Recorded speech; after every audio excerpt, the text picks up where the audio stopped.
this is what we refer to as the wetlands biome. It's going to have a lot of the terrain features that we feature in Grey Goo, and there's a couple features that we have that you won't see on this map, but it'll be there.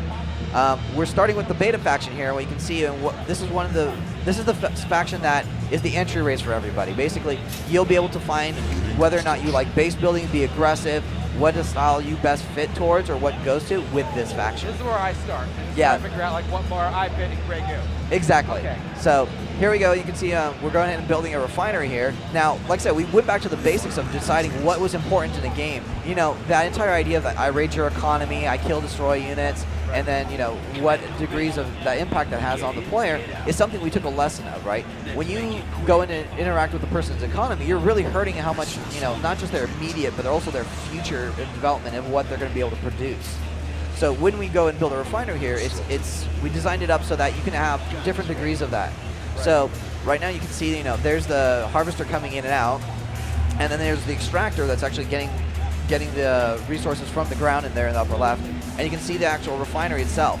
Now, the way that all works is you can go and raid someone's refinery line, and by doing so, you're just hitting the immediate. You're not necessarily hitting their future of what their economic impact is.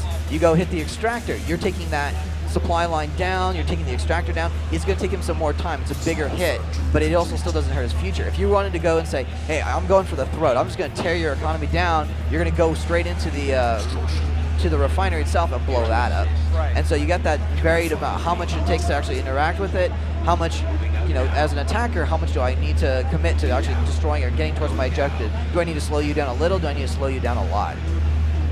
So here you can see some more of the resources on the map, and when we go ahead and turn on the map resources by clicking the bottom, that icon right there underneath the tech upgrades, right, it actually shows you some of the layouts. So when you're going and placing resources and choosing where you want, you're looking at the density of the map of the resources to try to find where the most dense resources are, right, and figure out how to play with it. One of the cool things, advantages to this, is that it's initiated a gameplay where we can create field layouts that, let's say, go underneath terrain. You know, one side, your enemy might be mining one side, you're mining on the other, and you're draining it really, really quickly. Right. And it's one of those elements that's there. It's the fun strategic elements that we really kept. The rebuilding of, you know, of harvesters or that kind of micromanagement doesn't exist because it's not really fun to do, right? It's a maintenance task that was there, but it's not necessary for the gameplay to have the great economic. There's a real still way to keep both together. So here we went ahead and said, hey, we're going to go ahead and build a factory, start some of our unit production up. We got 2 refineries going. Now we got our base units here going, say, hey, here's 2 units we can produce for us, right? Well, you really are now faced with choices for the gameplay player. We wanted everything to be a choice that would matter. In the gameplay there, we were looking at the HQ that has those 4 ports that you can connect things up to and create this facility. Right. We want you to have these choices of, do I want to expand the facility? Do I want to create, like we did here, a second resource node? Or do I do another factory that's going to be able to expand out more of what type of unit? Or do I attach technology to it and expand the diversity of what I can build, right? So here we go on this secondary hub that we just created that has 2 connections. We're throwing down a factory. Per se. Our main 8, and then that base right there, we go. We're going to go ahead and be able to create not just our base unit, but also tech buildings. And now you can see our AIs are kind of coming over here and harassed us, so we're going to go and kind of return the favor to them. So everything looks absolutely bad in terms of the structures and the animation. So what was the structure that obviously put like a ton of detail into kind of how everything moves and interconnects? It all feels very like fluid. So we spent a lot of time working with Grey Bops, with Weta Workshop, and doing a lot of concepts internally on making sure that we had a visual communication that was important to the player. Every aspect of this visual communication is thought about. So, for example, you look at those factories, and when they're building something, you actually see what's being built. We actually made that as a conscious decision. We didn't just want a factory churning. We wanted to show you what unit could be built. So as you as a player are thinking, well, where do I want to build this? But as an attacker coming on to the beta base, you're thinking, well, which of these factories is more important to hit, right? That's what we wanted to give the player to make choices of, not just, okay, I'm clicking here. Yeah, that's awesome. So you can see there we're kind of defending our base here as the AI kind of gives it a little bit of a good push here. How many like different structures like are there? So there's the 4 tech facilities. There's 2 different factory sizes. Now, one of the things we did with factories is we said, hey, it's unit production, but it doesn't regulate type. It only regulates quantity. So a large factory lets you produce 3 units at a time, while a small factory lets you produce 1 at a time. So you're really looking at, well, what is it that you want to assign? Now, the betas, they're all about customization and modularity. So it's really saying, hey, what do I want to put here? What do I need this factory to build? And customizing each of these hub layouts to be what you need to be. So it's awesome. So it comes down to like, you know, your decision making, like your bigger decisions versus like all these little micro decisions you're making, right? So it's right. We didn't completely cut out the micro. We kept the important micro that was in there. When you're trying to control units, you know, whether you decide you want to kite with units or, you know, where I'm moving my army, that positioning is still very important.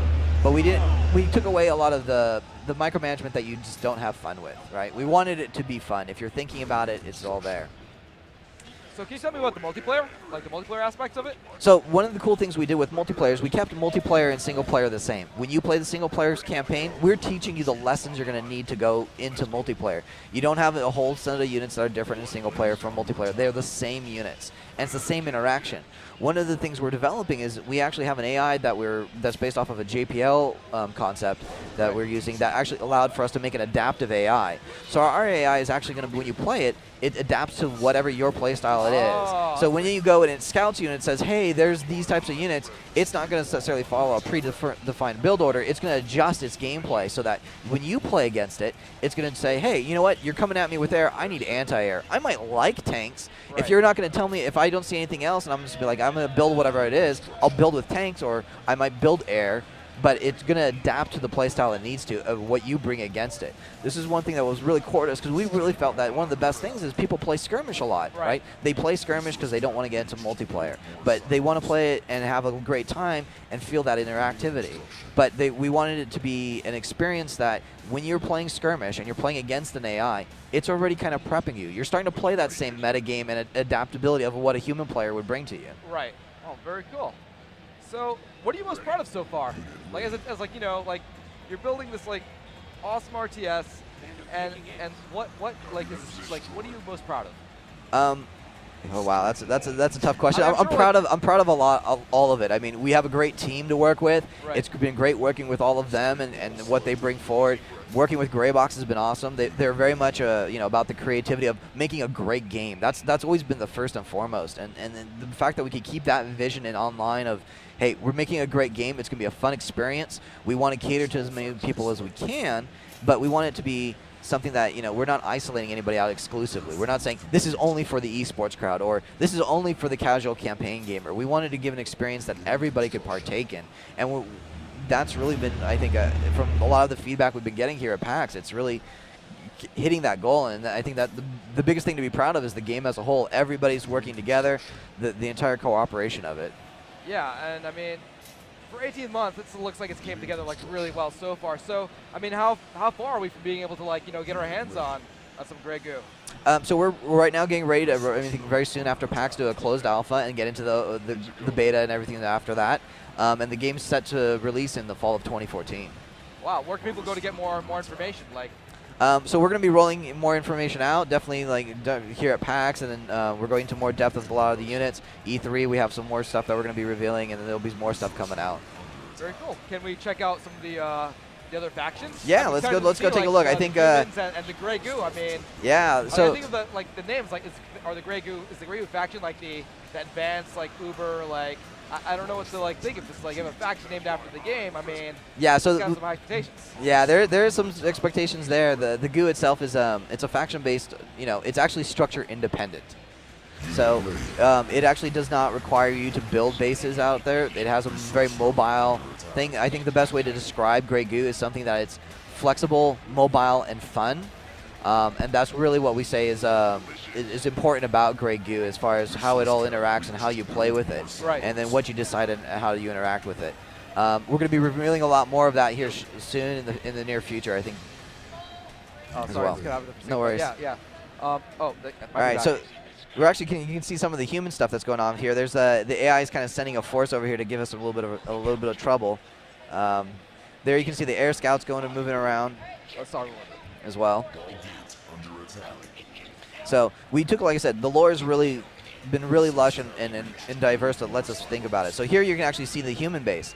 Now, like I said, each of the factions is unique. They are an asymmetrical design. Right. They do definitely build each differently. So where the beta have these power hubs they place over and then build small facilities, the humans are all about we have one central power core. You know, basically you can almost think of it as like Skynet is right sitting there in the middle of the thing that provides power to all the buildings, and it's developing a base that you're going to want to build and channel out to and figure out how to best disassemble it as you come after it. So what stops an opponent from like just wanting to go after that? That's obviously the base. This is well very